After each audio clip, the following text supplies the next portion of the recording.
Dunia hii mambo mengi yanatuzingira. Leo ningependa kusoma Zaburi ya 3.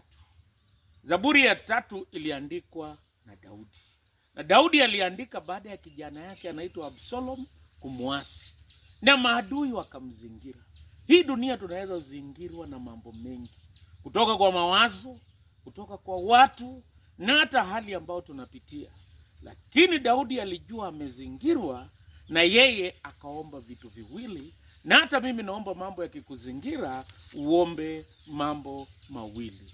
Daudi anasema katika Zaburi ya 3 na mstari wa 8, wokovu una Bwana, baraka yako na iwe juu ya watu wako.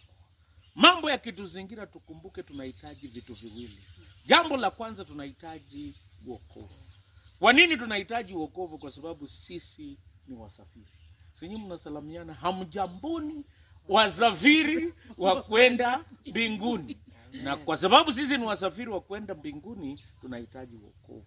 Bila wokovu mtu ni msafiri wa kwenda jehanamu. Lakini ukiokolewa unabadilisha njia yako na unakuwa msafiri wa kwenda mbinguni.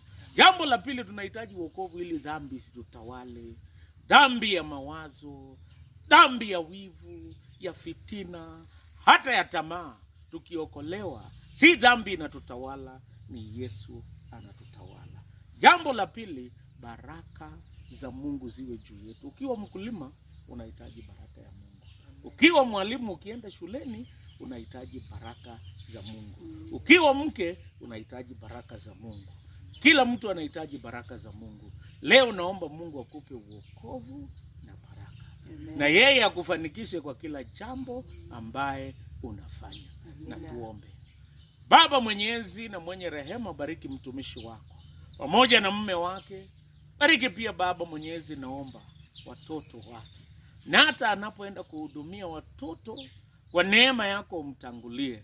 Na hata siku ya leo tunaombea wakulima wote ambao wamepanda. Na hata Baba mwenyezi wafanya biashara na wote ambao wanashughulika leo, wape wokovu na baraka zako. Kwa jina la Mungu Baba, Mwana